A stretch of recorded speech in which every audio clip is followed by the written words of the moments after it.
Hello बच्चों, आप सभी का फिर से स्वागत है कुटुंब एकेडमी में। कुटुंब एकेडमी का मतलब फैमिली ऑफ एजुकेशन। आज की वीडियो आपके लिए बहुत महत्वपूर्ण, मोस्ट इम्पॉर्टेंट होने वाली है, क्योंकि कल 3 मार्च है और आपका एसएसटी का एग्ज़ाम है। उत्तर प्रदेश बोर्ड के जो भी बच्चे हैं जिनका कल 3 मार्च को एसएसटी का एग्ज़ाम है, उनके लिए आज की वीडियो मोस्ट इम्पॉर्टेंट है। आज का जो मैं एक मॉडल पेपर लेकर के आपके लिए आया हूँ, उस मॉडल पेपर के अंतर्गत जो प्रश्न होंगे उसको आप समझिएगा। इसमें मैं पूरा जो मॉडल पेपर है, जिस तरीके से आपके पेपर का प्रारूप होगा, पूरे निर्देश होंगे, सारी बातें इस वीडियो में आप देखेंगे, जिसके अंतर्गत आपके 20 बहुविकल्पी प्रश्न होंगे। अति लघुत्तरीय, लघुत्तरीय, जो दीर्घ उत्तरीय वाले प्रश्न हैं वो भी होंगे। तो इस तरीके से पूरा कंप्लीट मॉडल पेपर है ये। और आप इससे ज़रूरी जो बात है वो यह है कि इस मॉडल पेपर को मैं आपको अच्छी तरीके से बताऊंगा। हो सकता है वीडियो थोड़ी सी लंबी हो जाए, लेकिन आप धैर्य से इस पूरी वीडियो को देखिएगा। इसका फ़ायदा ये होगा कि इस वीडियो को देखने के बाद सबसे पहले तो यह है कि जो कुछ कॉन्सेप्ट्स आपके अगर क्लियर नहीं हैं तो वो क्लियर हो जाएंगे। दूसरी बात यह है कि जो इस वीडियो में प्रश्न हैं, अगर ये प्रश्न नहीं आते हैं तो इन प्रश्नों को जो मैं आपको बताऊंगा इस वीडियो के माध्यम से, उन प्रश्नों के आधार पर आप जो प्रश्न आपके एग्ज़ाम में अगर घुमा करके या दूसरी तरीके से पूछेंगे तो भी कुछ ना कुछ आप उस क्वेश्चन को निश्चित रूप से कर पाएंगे। तो इस वीडियो को देखने के ये 2 महत्वपूर्ण फ़ायदे हैं। और हो सकता है कुछ प्रश्न आपको इसे देखने को मिल जाएं, क्योंकि इस मॉडल पेपर के अंतर्गत मैंने वही प्रश्न रखे हैं जिस प्रकार के प्रश्नों को बोर्ड एग्जाम बार बार पूछता चला आ रहा है। ठीक है, तो इसलिए ये वीडियो आपके लिए अति महत्वपूर्ण है। इस पूरी वीडियो को देखिएगा। स्टार्ट करते हैं। जिस तरीके से आपने देखा कि आपका ये सामान्य निर्देश होते हैं, इन सभी निर्देशों को आप पढ़ करके एग्जाम में तभी एग्जाम देते हैं। और बहुविकल्पीय प्रश्न आपके होते हैं। तो बहुविकल्पीय प्रश्नों से हम स्टार्ट करते हैं। यहाँ पर हम देखेंगे जो पहला प्रश्न दिया हुआ है कि नेपोलियन का संबंध किस देश से था। तो अगर कल की मैंने एक वीडियो करवाई थी जिसके अंतर्गत मैंने जो यूरोप में राष्ट्रवाद का उदय वाला चैप्टर मैंने करवाया था, तो ये प्रश्न वहाँ पर भी मैंने कवर किया था। तो नेपोलियन का संबंध किस देश से है, तो नेपोलियन का संबंध फ्रांस से है। ठीक है, तो ऑप्शन सी इस प्रश्न का सही आंसर हो जाएगा। नेक्स्ट देख लेते हैं, इटली का एकीकरण किसके नेतृत्व में किया गया। तो ये प्रश्न भी था जियुसेप्पे गैरिबाल्डी के नेतृत्व में किया गया है। नेक्स्ट है कि वह उद्योगपति जिसने 1920 के दशक में लागत को कम करने का निर्णय किया था। इंपॉर्टेंट क्वेश्चन है। तो इस प्रश्न का जो सही आंसर हो जाएगा वो हो जाएगा हेनरी फोर्ड ने। ठीक है, नेक्स्ट क्वेश्चन देख लेते हैं, निम्नलिखित में से कौन सी विशेषताएं 1929 ईस्वी की महामंदी की नहीं है। ये इंपॉर्टेंट प्रश्न है। चौथे प्रश्न का जो सही आंसर हो जाएगा ऑप्शन डी, नए नए उद्योग स्थापित होने लगे थे। नेक्स्ट क्वेश्चन हो जाएगा कि सविनय अवज्ञा आंदोलन कब चलाया गया था। तो मोस्ट इंपॉर्टेंट क्वेश्चन है, आपका दूसरा ही चैप्टर है, भारत में राष्ट्रवाद का उदय। तो सविनय अवज्ञा आंदोलन कब चलाया गया था। तो सविनय अवज्ञा आंदोलन चलाया गया था 1930 में। ऑप्शन सी इस प्रश्न का सही आंसर हो जाएगा। नेक्स्ट देख लेते हैं, चौरी चौरा कांड किस वर्ष हुआ था। तो चौरी चौरा कांड आपका हुआ था गोरखपुर में। और ये कब हुआ था। तो चौरी चौरा कांड आपका हुआ था 1922 ईस्वी में। कब हुआ था, 1922 ईस्वी में। कब हुआ था, तो 5 फरवरी 1922 को हुआ था। जो चौरी चौरा कहाँ पर है, गोरखपुर में है, जिसके अंतर्गत एक जो थाना था, पुलिस सिपाहियों का जो थाना था उसको जला दिया गया था, जिसमें 20 पुलिसकर्मी मर गए थे। तो इस प्रकार से ये इस प्रश्न का जो सही आंसर हो जाएगा 1922। ठीक है, नेक्स्ट क्वेश्चन देख लेते हैं, संघात्मक प्रणाली में अधिकारों का विभाजन होता है। तो संघात्मक प्रणाली में जो अधिकारों का विभाजन होता है वो होता है ऑप्शन ए, केंद्र और राज्यों की इकाइयों के मध्य में। आगे इस प्रकार का एक प्रश्न है, चूंकि संघात्मक प्रणाली वाला इंपॉर्टेंट क्वेश्चन होता है, तो उसको भी जब आगे दीर्घ उत्तरीय क्वेश्चन में आएंगे तो उसको थोड़ा सा डिटेल से बता देंगे। नेक्स्ट देख लेते हैं, निम्नलिखित में से किसमें महिलाओं के लिए आरक्षण सुनिश्चित है। तो 8वें प्रश्न का जो सही आंसर हो जाएगा ऑप्शन सी, पंचायती राज संस्थाओं में महिलाओं के लिए आरक्षण सुनिश्चित है। नेक्स्ट देख लेते हैं, समकालीन विश्व में शासन का एक प्रमुख रूप है। तो समकालीन विश्व में शासन का प्रमुख रूप क्या है। तो इस प्रकार से जुड़ा हुआ प्रश्न, इसका ऑप्शन हो जाएगा ए, लोकतंत्र है। लोकतंत्र क्या है, इसकी परिभाषा क्या है, इसकी विशेषताएं क्या है, आगे दीर्घ उत्तरीय में इसकी चर्चा हम करेंगे। नेक्स्ट देख लेते हैं, किसी लोकतांत्रिक शासन व्यवस्था में समस्याएं होती हैं। तो किसी भी लोकतांत्रिक शासन व्यवस्था में जो समस्याएं होती हैं वो होती हैं ऑप्शन ए, लोकतंत्र की चुनौतियां। किसकी चुनौतियां, लोकतंत्र की चुनौतियां। अभी जो ऑप्शन आपको दे रहे हैं इसको आप समझते जा रहे हैं, इसको आप पढ़ते जाइएगा। चैनल पर नए हो तो सब्सक्राइब करके बेल आइकन प्रेस कर दीजिएगा और लाइक, अगर वीडियो अच्छी लगे तो लाइक कर दीजिएगा। ठीक है, नेक्स्ट देख लेते हैं कि नेक्स्ट 11वां प्रश्न दिया हुआ है कि पर्वतों पर मृदा अपरदन का साधन है। तो जो पर्वत हैं, पर्वतों पर मृदा अपरदन पवनों के द्वारा भी होता है, हिमनद के द्वारा भी होता है, जल के द्वारा भी होता है। इसका मतलब ये सभी प्रश्न, ये सभी जो ऑप्शन दिए हुए हैं सभी सही हैं। तो अगर मैं यहाँ पर डिटेल्स बताऊँ तो मृदा अपरदन का मतलब क्या होता है? मृदा अपरदन का मतलब होता है कि मान लीजिए ये आपकी भूमि है। क्या है? ये भूमि है, ये हो गया आपकी भूमि, ठीक है ना। ये लैंगिट्यूड यानी अक्षांश देशांतर रेखा में यहाँ पर थोड़ा सा छोटा बना देता हूँ। ये हो गया आपकी भूमि। और जो भूमि यानी जो धरती की जो सबसे ऊपरी परत होती है, सबसे ऊपरी जो परत होती है वो क्या होती है? वो होती है, उसको हम बोलते हैं क्रस्ट। मान लीजिए सबसे ऊपरी परत है तो इसको हमने क्या बोल दिया? इसको हमने बोल दिया क्रस्ट। जो ऊपरी सबसे परत होती है इसको हमने क्या बोल दिया? इसको हमने बोल दिया क्रस्ट। और क्रस्ट किसका होता है? ये मिट्टी की बहुत बड़ी परत होती है, तकरीबन 2.5-3 किलोमीटर की ये पूरी परत होती है जिस पर मिट्टी है और कंकड़ पत्थर पहाड़ ये सब होते हैं, ठीक है ना। तो जो क्रस्ट है इसी पर सब कुछ होता है। और जो पहाड़ हैं, पहाड़ क्या होता है? पहाड़ हैं, पहाड़ जब पुराना हो जाता है तो धूप के कारण, किसके कारण? धूप के कारण ये चिटक जाता है, ठीक है ना। धूप के कारण चिटकता है। और ये एक लंबी प्रक्रिया होती है। क्या होती है? एक लंबी प्रक्रिया होती है कि बारिश होती है उसका अपना इस पर प्रभाव पड़ता है। सन की गर्मी के बाद इस पर जब हवा चलती है तो हवा अगर जो चिटकन होती है तो हवाएं उसको बहा करके ले जाती हैं। जो जल है, पानी बरसता है तो जल के माध्यम से इस पर जो कंकड़ पत्थर हैं ये बहते हुए एक अवसाद के रूप में नदियों में चले जाते हैं। तो इसको बोलते हैं मृदा अपरदन। यानी जब मृदा होती है, क्या मैंने बात बोली?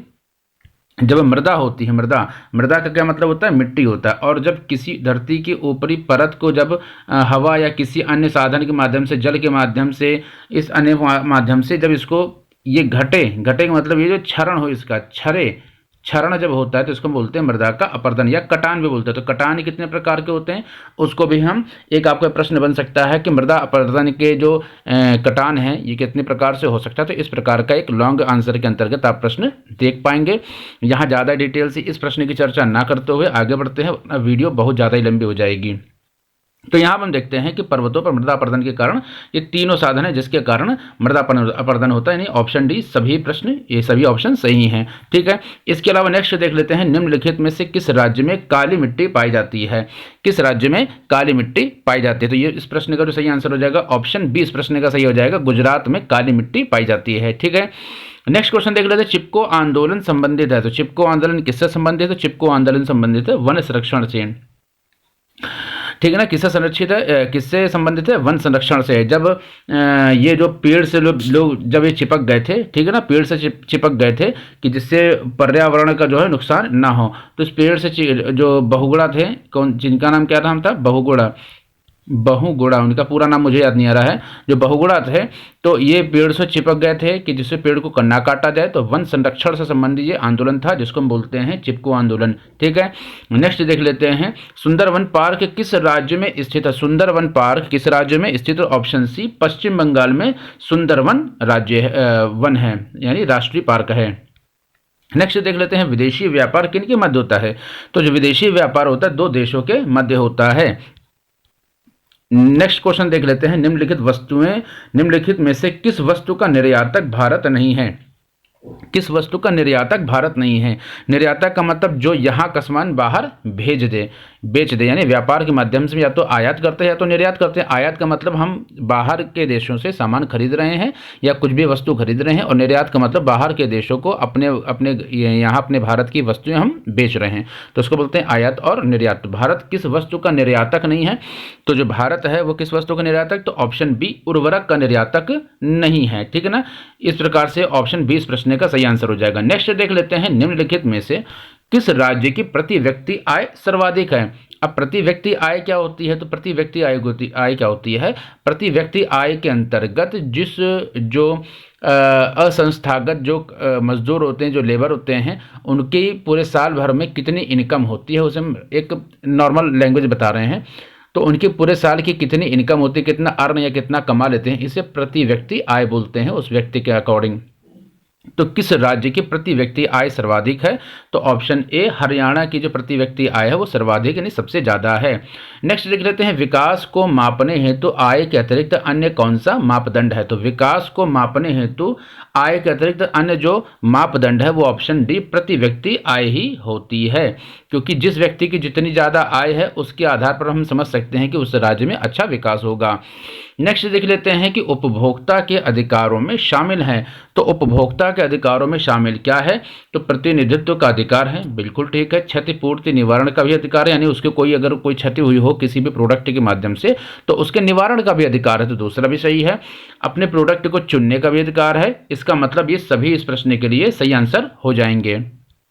नेक्स्ट और अंतिम ऑप्शनल आपका बहुविकल्पी प्रश्न देख लेते हैं। दिया हुआ है कि विश्व व्यापार संगठन की स्थापना कब हुई थी। सीधे सीधे फैक्ट के रूप में इस प्रकार के प्रश्न पूछे जा सकते हैं जिनको याद रखना आपके लिए महत्वपूर्ण है। तो विश्व व्यापार संगठन की स्थापना कब हुई थी, तो इस प्रश्न का सही आंसर हो जाएगा 1 जनवरी 1995 को विश्व व्यापार संगठन यानी WTO वर्ल्ड ट्रेड ऑर्गेनाइजेशन, इसको इस प्रकार से पूछा जा सकता है कि वर्ल्ड ट्रेड ऑर्गेनाइजेशन या WTO की फुल फॉर्म क्या है, इस प्रकार से भी प्रश्न ये पूछा जा सकता है।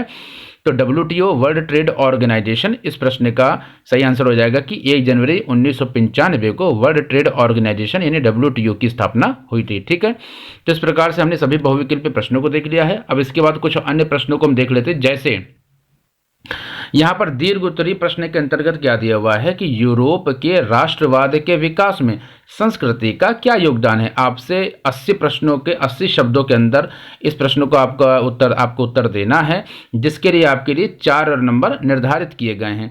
तो इसके अंतर्गत क्या करते हैं कि हम 80 जो शब्द हैं उसके अंतर्गत प्रश्न लिखते हैं। कैसे लिखेंगे, इसको लिखने के लिए सबसे पहले हम क्या करते हैं, यूरोप में राष्ट्रवाद के विकास में संस्कृति का क्या योगदान है। तो सबसे पहले राष्ट्रवाद क्या होता है, तो किसी भी देश के नागरिकों के द्वारा अपने देश के प्रति जो प्रेम की, जो सम्मान की भावना होती है उसे हम बोलते हैं राष्ट्रवाद। ठीक है ना। इसके अलावा संस्कृति क्या होती है, तो हर देश की अपनी संस्कृति होती है। हर देश की क्या होती है, अपनी संस्कृति होती है। वो क्या क्या हो सकती है, तो हर देश की अपनी संस्कृति के अंतर्गत क्या होता है कि यहाँ पर क्या हो जाएगा, हर देश की अपनी संस्कृति होती है, जिसके अंतर्गत वहाँ की अपनी जो लोक संस्कृति होती है, क्या होती है, लोक संस्कृति होती है। लोक संस्कृति के अलावा क्या होती है, वहाँ की अपनी एक भाषा होती है। ठीक है ना, अपनी भाषा होती है। या जो लोक संगीत होता है, लोक संगीत होता है, ठीक है ना, लोक संगीत होता है। तो इस लोक संगीत के माध्यम से लोक जो संस्कृति है, जो भाषा है, इसके माध्यम से यूरोप के राष्ट्रवाद में संस्कृति का योगदान किया गया था।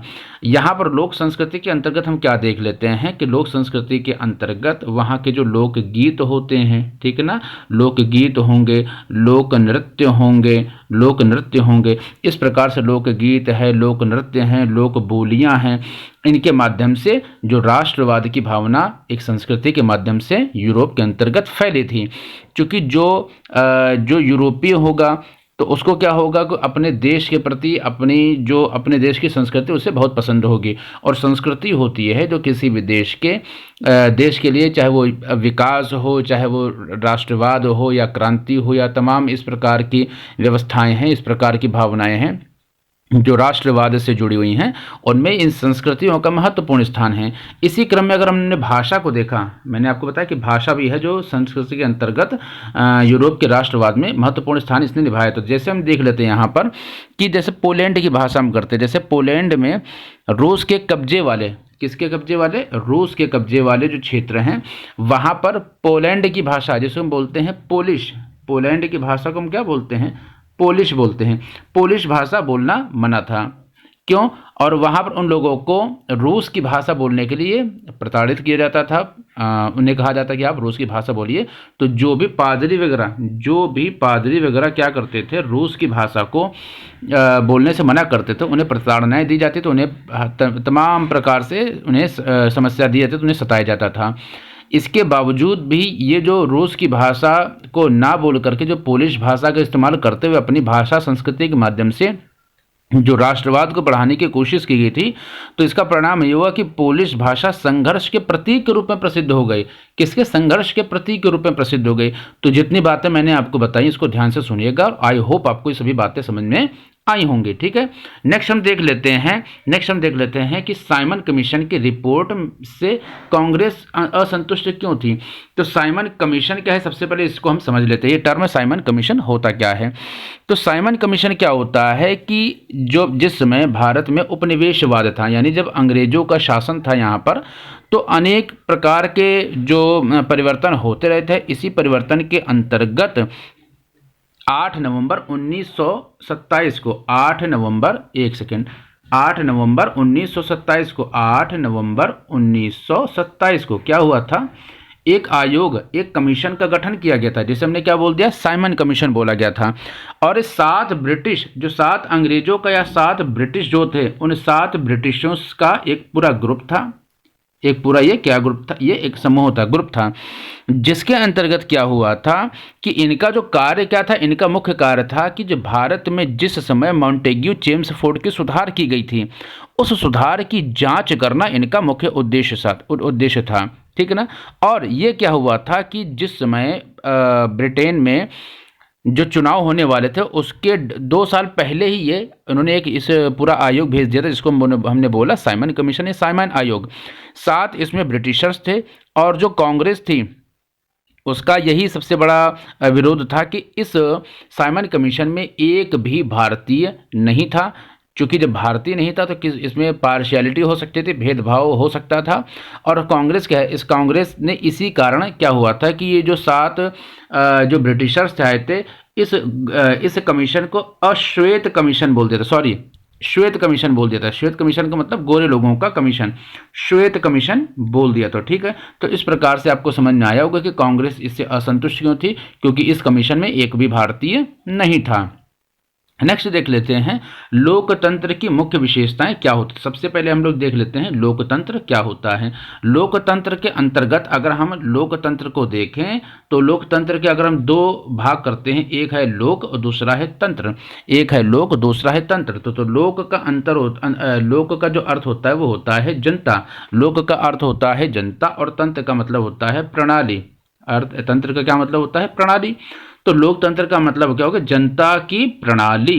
अर्थात लोकतंत्र के अंतर्गत क्या होता है कि जो जनता होती है, जो जन होते हैं, जन या जो जनता होती है वो मुख्य होती है, और उस लोकतंत्र के अंतर्गत जनता को यह अधिकार होता है कि वो अपने लिए किसी भी प्रतिनिधि को चुने, यानी किसी भी व्यक्ति को मतदान दे करके अपने लिए प्रतिनिधि चुने।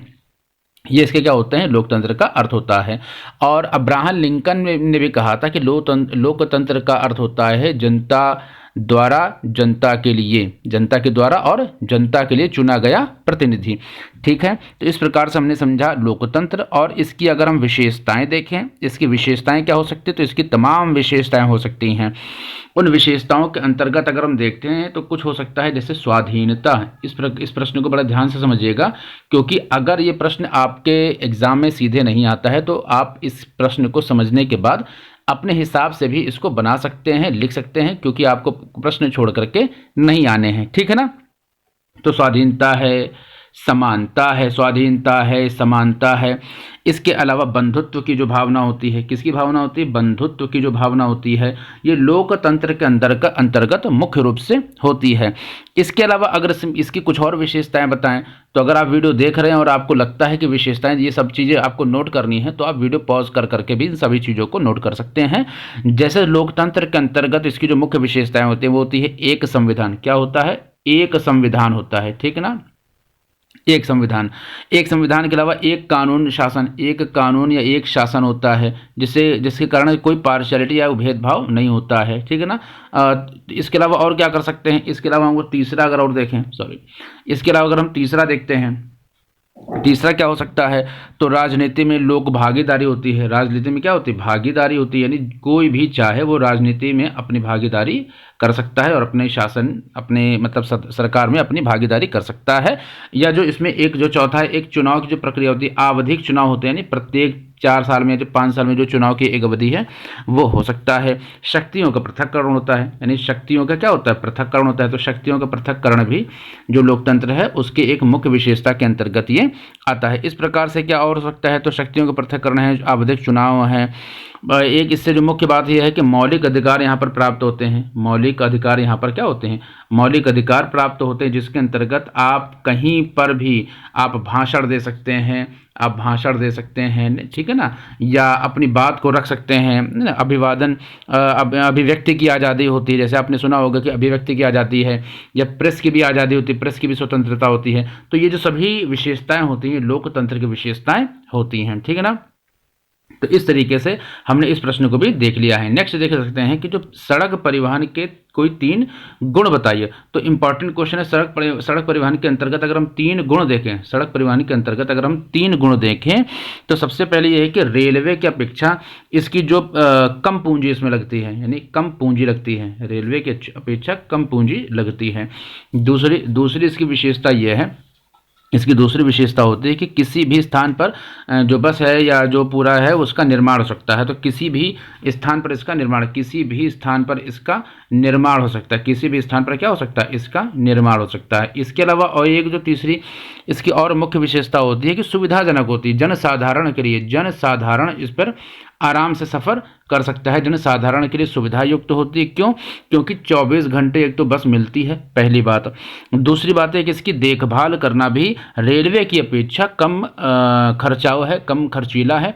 क्योंकि अगर आप एक ट्रेन की बोगी बनवाते तो कई जो बसें हैं उनके मुकाबले जो है ये बहुत महंगा हो जाता है, ठीक है ना। दूसरी बात है कि अगर जो पूरा इसका एक पूरा ट्रैक होता है, पूरी रेल की पटरी होती है, तो 1 किलोमीटर तक की जो पटरी होती है उसमें जाने कितनी कम से कम जाने मतलब ये कह सकते हैं कि कुछ नहीं तो 4-6 बसें एक साथ आ सकती है, और ज़्यादा भी बसें आ सकती हैं। बस की क्वालिटी के उसके अकॉर्डिंग भी नियत मतलब जो है वो तय होता है।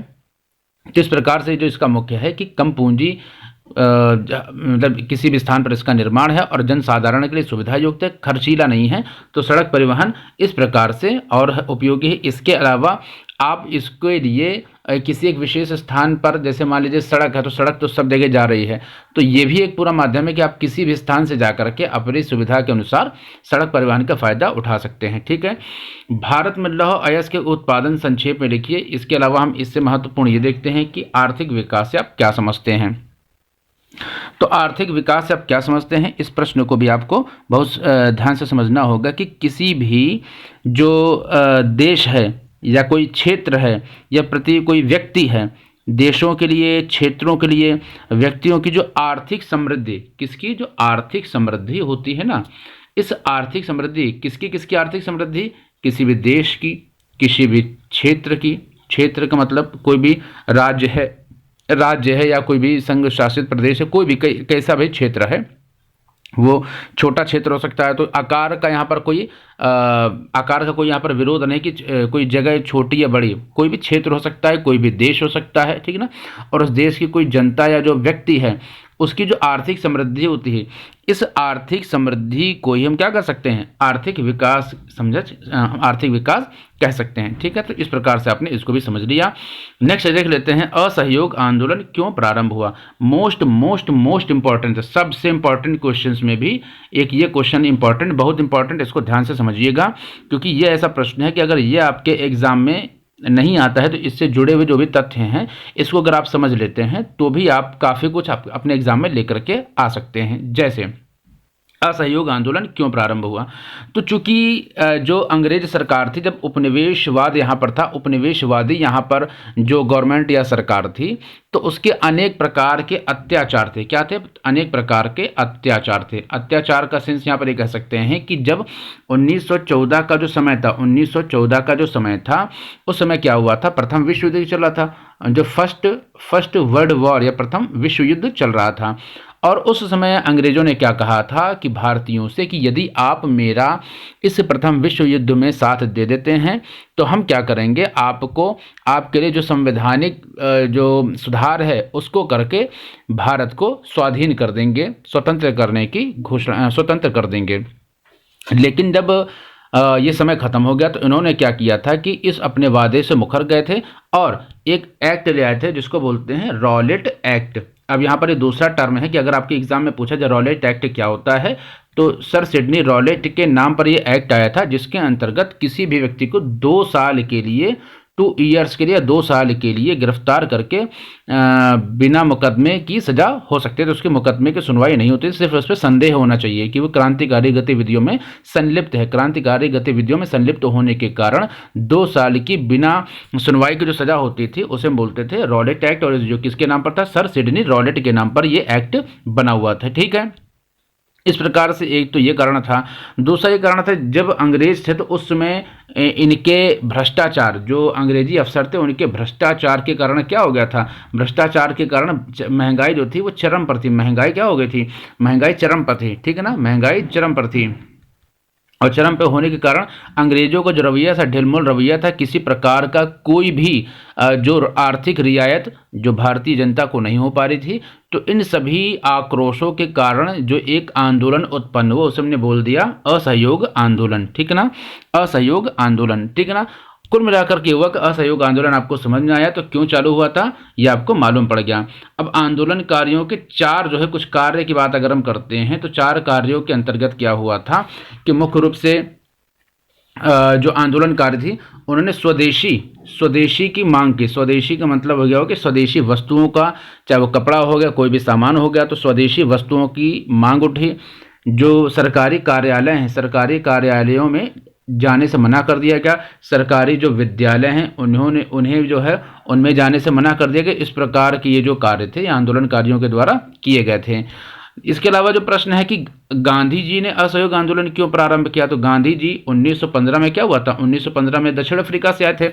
1915 में कहाँ से आए थे, तो 1915 से 15 में साउथ अफ्रीका से ये आए थे।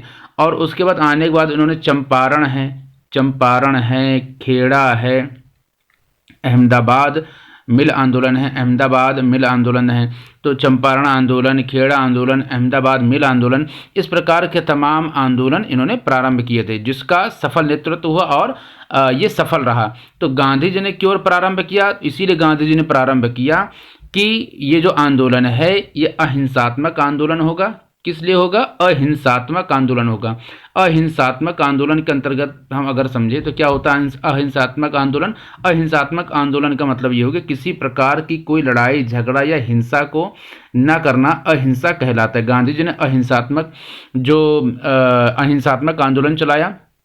इसके अंतर्गत उन्होंने क्या किया था कि भारतीय जो जनता थे उससे अपील की थी कि आप जो सरकार है, जो उपनिवेशवादी सरकारें हैं, तो सरकार से शांतिपूर्ण, सरकार के खिलाफ शांतिपूर्ण आप असहयोग करेंगे। क्या करेंगे, असहयोग करेंगे। इसी असहयोग के आंदोलन के कारण जब गांधी जी को गिरफ्तार कर लिया गया, तो गांधी जी के गिरफ्तार होने के बाद किया हुआ कि शांतिपूर्वक अमृतसर के, आपको मालूम होगा अमृतसर के जो जलियांवाला बाग है उसमें क्या होगा था, शांतिपूर्ण लोग क्या कर रहे थे, शांतिपूर्ण ढंग से इसका विरोध कर रहे थे, जिसके कारण जनरल डायर आया और उसने क्या हुआ था कि जो निकलने की, उस पार्क से निकलने की एक ही जगह थी, उसमें क्या गया, अंधाधुंध गोलियां चलवा दी, जिसके कारण तमाम सैकड़ों लोग अपनी जान से हाथ धो बैठे, शहीद हो गया, उन्हें मार दिया गया। तो इस प्रकार से क्या हुआ, लोगों में जन आक्रोश और पैदा होता चला गया। ठीक है ना। इसी कड़ी में क्या हुआ कि प्रश्न ये पूछा जा रहा है कि फिर किस कारण यह आंदोलन वापस ले लिया गया। तो अभी मैंने आपको बताया था कि गोरखपुर का जो चौरी चौरा जो एक क्षेत्र है जहां पर गुस्साई भीड़ ने, जब वो आंदोलन कर रहे थे भारतीय जनता शराब के खिलाफ और कि नशा जो है मुक्त होना चाहिए, शराब के खिलाफ आंदोलन कर रहे थे, या जो टैक्स के खिलाफ आंदोलन कर रहे थे, तो इस आंदोलन में क्या हुआ था, पुलिसकर्मी उनको रोक रहे थे। इससे गुस्साई भीड़ ने क्या कर दिया था, चौरी चौरा थाने को फूंक दिया था, उसमें आग लगा दी थी, जिससे क्या हो गया था कि जो 20 पुलिसकर्मी थे, 20 पुलिसकर्मी मर गए थे। इससे क्या हो गया था, गांधी जी असंतुष्ट हो गए, तो उन्होंने कहा था कि इस असहयोग आंदोलन के अंतर्गत अहिंसा को मुख्य रूप से रखा गया था कि अहिंसात्मक कार्रवाई होगी, अहिंसात्मक। लेकिन यहाँ पर इस प्रकार की हिंसा को देखने के बाद गांधी जी ने असहयोग आंदोलन को वापस ले लिया था। तो कुल मिलाकर इतनी बातें आप लोगों ने समझ ली होंगी। आई होप आपको सारी बातें समझ में आ रही होंगी। संघवाद क्या है, ये इंपॉर्टेंट प्रश्न है, मोस्ट इंपॉर्टेंट प्रश्न है, इसको भी आपको अच्छे से समझना है। मोस्ट इंपॉर्टेंट प्रश्न है। तो संघवाद के अंतर्गत क्या होता है कि संघवाद क्या है, भारतीय संघीय ढांचे की 4 विशेषताएं बताइए। इंपॉर्टेंट प्रश्न है, इसको बहुत आराम से समझिएगा। तो संघवाद एक क्या है? शासन प्रणाली है। क्या है संघवाद? क्या है? एक शासन प्रणाली है। संघवाद एक शासन प्रणाली है। क्या है ये? शासन प्रणाली है। अगर आपसे पूछा जाए कि प्रश्न के संघवाद क्या है, तो एक शासन प्रणाली है जिसमें सत्ता केंद्रीकरण और देश के विभिन्न घटक इकाइयों के बीच में विभाजित होती है, यानी जो शासन होता है उसका विभाजन होता है। जैसे आप भारत के अंतर्गत देख रहे हैं तो एक तो केंद्र में सरकार है और दूसरा क्या है? राज्य में सरकार है। केंद्र में सरकार है और राज्य में सरकार है। इसके अलावा राज्य की भी अपनी अलग अलग लोकल बॉडीज़ हैं, नगर जैसे नगर निगम है, पंचायत है, जिला पंचायत है। इस प्रकार से जो लोकल बॉडीज़ हैं, तो ये जो शासन का विभाजन है, अधिकारों का जो विभाजन है, ये संघवाद के अंतर्गत ही दिखाया जाता है। तो यहाँ समझते हैं कि संघवाद सरकार की एक शासन प्रणाली है जिसके अंतर्गत सत्ता केंद्रीय प्राधिकरण और देश के विभिन्न घटक इकाइयों के बीच विभाजित होता है। अगर भारत के संघीय ढांचे की हम 4 विशेषताओं के देखें तो इसकी अपनी तमाम विशेषताएं हैं, जिसके अंतर्गत हम क्या कर सकते हैं कि हमारे भारत में लिखित संविधान है, कठोर और लूज, इन दोनों संविधानों के बीच का क्या है? एक बैलेंस संविधान है, संतुलित संविधान है। इसमें यहाँ पर शक्तियों का विभाजन है जिसके अंतर्गत द्वैध शासन प्रणाली है। सुप्रीम कोर्ट को विशेषाधिकार दिया गया है, विशेष स्थिति है सुप्रीम कोर्ट की, ठीक है ना।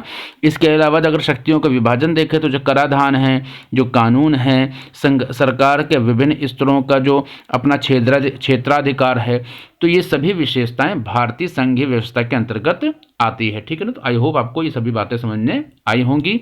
बढ़ते हैं नेक्स्ट क्वेश्चन की ओर। भारतीय कृषि की मुख्य समस्याओं के विषय में विस्तार से लिखिए। तो भारतीय कृषि की मुख्य समस्याएं क्या हैं? अगर आप इस प्रश्न को याद भी ना करें तो इसको अगर समझेंगे तो सीधे सीधे आप क्या करेंगे? एग्जाम में लिख करके चले आएंगे। इस प्रश्न को याद नहीं कर सकते। जो लॉन्ग क्वेश्चन उसको आप समझ सकते हैं, रट नहीं सकते हैं, ठीक है ना। तो यहाँ पर क्या करते हैं कि भारतीय कृषि की मुख्य समस्याएं क्या है? तो आर्थिक अगर परिदृश्य में देखें तो शहरीकरण बहुत तेजी से हो रहा है। तो पहली समस्या क्या हो गया? शहरीकरण हो गया। शहरीकरण के करने से क्या हो रहा है? शहरीकरण करने से हम जो खेत हैं उनको हटाते हैं, यानी खेतों का आकार छोटा हो रहा है। खेत का क्या हो रहा है? आकार छोटा हो रहा है। इसके अलावा जो जल है, जल संसाधन पर्याप्त नहीं है। जल संसाधन पर्याप्त नहीं है। अब जल संसाधन पर्याप्त क्यों नहीं है? क्योंकि जलों का जो है वो जो प्राकृतिक जल है, प्राकृतिक जल है, प्राकृतिक जल का मतलब हो गया जो जल वर्षा का जल है। किसका जल है? वर्षा जल। वर्षा जल की हम बात कर रहे हैं। तो वर्षा जल है, उसकी समुचित व्यवस्था नहीं कि किस प्रकार से जो वर्षा जल है उसको एकत्रित करके उसको आगे कार्य में लिया जाए। और जो पब्लिक है, जो जनता है, उसका प्रकृति का जो दोहन है, मुख्य रूप से हम क्या कह सकते हैं? प्राकृतिक दोहन। जो प्रकृति का दोहन है, प्रकृति के दोहन के अंतर्गत क्या कह सकते हैं कि जो प्रकृति है इसके दोहन के अंतर्गत पेड़ को काटा जा रहा है, जिससे वर्षा का नियंत्रण खत्म हो रहा है। क्या हो रहा है? वर्षा का नियंत्रण खत्म हो रहा है। और जो पब्लिक है उसके प्रकृति के दोहन के अंतर्गत क्या होगा? जल की जो समुचित व्यवस्था नहीं है, ठीक है ना। तो पानी की कमी भी इसको हम देख सकते हैं। तो इस प्रकार से क्या होगा? जो भारतीय कृषि की समस्याएं हैं उसके अंतर्गत अगर हम देखें तो शहर गांव का विभाजन है।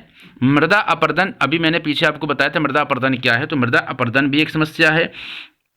इसके अलावा जो खेतों का घटता आकार है, आप इन सभी बातों को नोट करिए और ध्यान से सुनिए जो मेरी बात बता रहा हूँ मैं।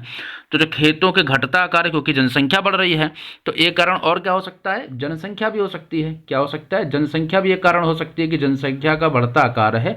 प्रतिदिन जो जनसंख्या है, क्योंकि जो साधन है, जो प्राकृतिक स्रोत हैं, वो तो लिमिटेड है ना, वो तो एक सीमा तक उसकी पैदावार है और एक सीमा तक उसका उपभोग किया जा सकता है।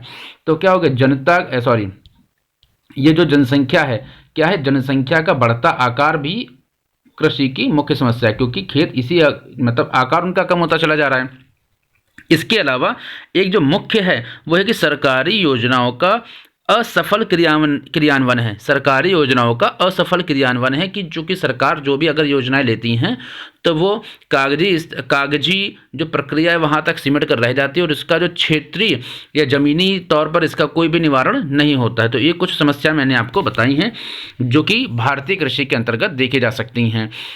नेक्स्ट क्वेश्चन हम देख लेते हैं, भारतीय अर्थव्यवस्था को किन 3 क्षेत्रों में बांटा गया है? तो जो भारतीय अर्थव्यवस्था है, भारतीय अर्थव्यवस्था को कितने क्षेत्रों में बांटा गया? तो 3 क्षेत्रों को अगर हम बात करते हैं तो ये हो सकते हैं प्राथमिक, कौन, इसको ध्यान से समझिएगा, इंपॉर्टेंट क्वेश्चन है।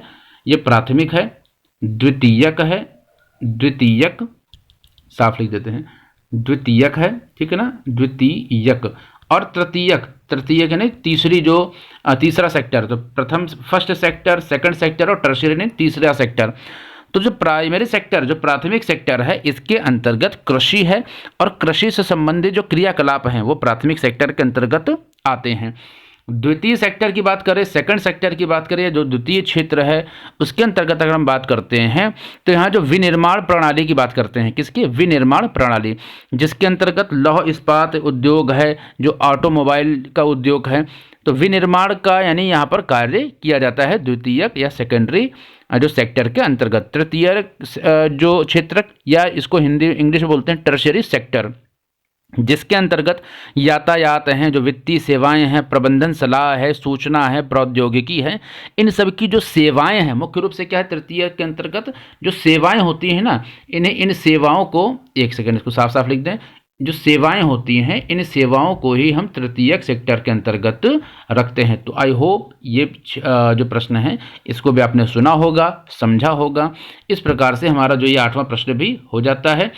इसके अलावा ये जो आप देख रहे हैं, आपका एक जो प्रश्न आता है मानचित्र संबंधी प्रश्न, तो ये फर्स्ट पार्ट वीडियो आपने देखा है, ये वीडियो आपको कैसे लगी इसको बताइएगा। और जो द्वितीय पार्ट है, अभी आज ही मैं आपको इस वीडियो के बाद एक दूसरा पार्ट भी दूंगा, जिसके अंतर्गत मानचित्र से संबंधित जो आपके 10 नंबर के प्रश्न आते हैं, इसको ध्यान से समझिएगा, 10 नंबर के प्रश्न आते हैं, तो कुछ एक ऐसे ट्रिक के माध्यम से, एक ऐसा मैं आपको बताऊंगा जिससे आप कोई भी जो मैप अगर आपके एग्जाम में आता है तो उसको किस तरीके से दिमाग के माध्यम से या ट्रिक के माध्यम से उस कॉन्सेप्ट को मैं बताऊंगा, जिसको समझने के बाद आप ये समझ जाएंगे कि मैप को कैसे फिल करना है और कौन सी गलती नहीं करनी है। इन सभी बातों को मैं आपको बताऊंगा।